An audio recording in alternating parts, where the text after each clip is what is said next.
Welcome friends. বিওলো duty না করলে কি হবে? জারি হলো অর্ডার। বিওলো ডিউটির চিঠি রিসিভ করেননি, কি হবে?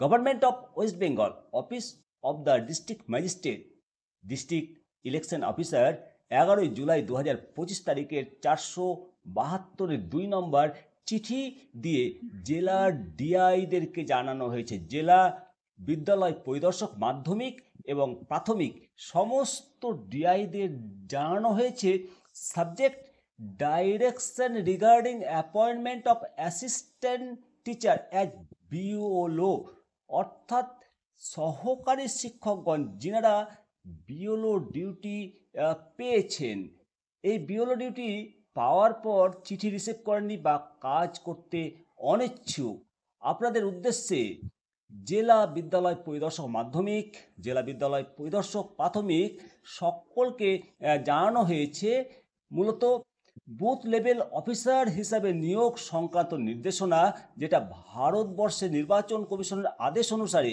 প্রাথমিক ও মাধ্যমিক বিদ্যালয়ের সহকারী শিক্ষক এবং সরকারি কর্মচারী কিছু শ্রেণীর কর্মচারীকে ভোটার তালিকা সংশোধনের উদ্দেশ্যে বিএলও হিসাবে নিয়োগ করা হয়েছে।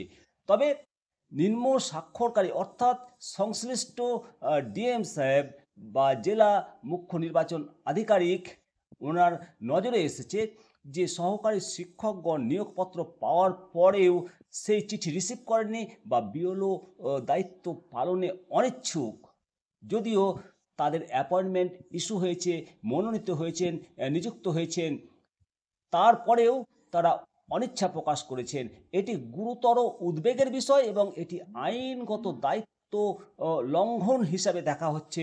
এই বিষয়ে সতর্ক করা হচ্ছে এবং নির্দেশ দেওয়া হচ্ছে যে আপনার আওতাধীন অর্থাৎ ডিআই সাহেবদেরকে বলা হচ্ছে সমস্ত সহকারী শিক্ষকদের যাতে এই নির্দেশ জারি করা হয় সমস্ত এসআই মারফত, যে ভারতের নির্বাচন কমিশনের নির্দেশ অনুসারে বিওলো ডিউটি করা বাধ্যতামূলক। এই ধরনের দায়িত্ব পালনে যদি অস্বীকৃতি দেখায়, অবহেলা করা হয়, তাহলে ডিপার্টমেন্টাল ডিউটি লঙ্ঘন হিসাবে গণ্য করা হবে, অর্থাৎ দপ্তরের যে কাজ সেই কাজ লঙ্ঘন হিসাবে দেখা হবে। এর ফলে 1950 সালের জনপ্রতিনিধি আইনের 32 নম্বর ধারা অনুসারে দায়িত্ব প্রাপ্ত ব্যক্তির বিরুদ্ধে শাস্তিমূলক ব্যবস্থা নেওয়া হচ্ছে। সেই জন্য অনুরোধ করা হচ্ছে যে কঠোরভাবে এই নির্দেশ যাতে মেনে চলে, সেই জন্য সমস্ত ডিআই মারফত এসআইদেরকে অনুরোধ করা হয়েছে যে বিওলো ডিউটি যাতে প্রত্যেকটা বুথে মানে ডিপ্লয়েড করা যায় কোনো বাধা ছাড়াই, এটাকে একেবারে জরুরি হিসাবে বিবেচনা করতে হবে।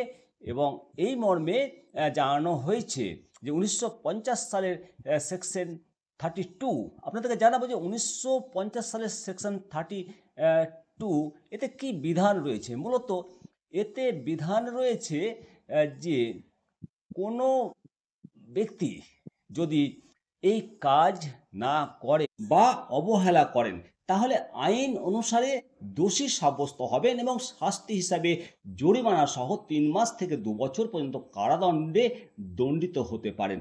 অবশ্যই আপনারা কি এর পরেও বিওলো ডিউটি করতে অনিচ্ছা প্রকাশ করবেন বা চিঠি নেবেন না? অবশ্যই মতামত জানাবেন কমেন্ট সেকশানে।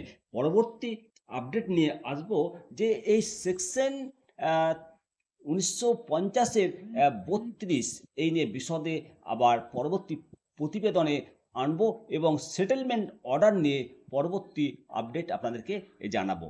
নমস্কার, ভালো থাকুন, সুস্থ থাকুন, দেখতে থাকুন নিমিতা দর্শন। জয় হিন্দ, বন্দে মাতরম, ভারত মাতা কি জয়।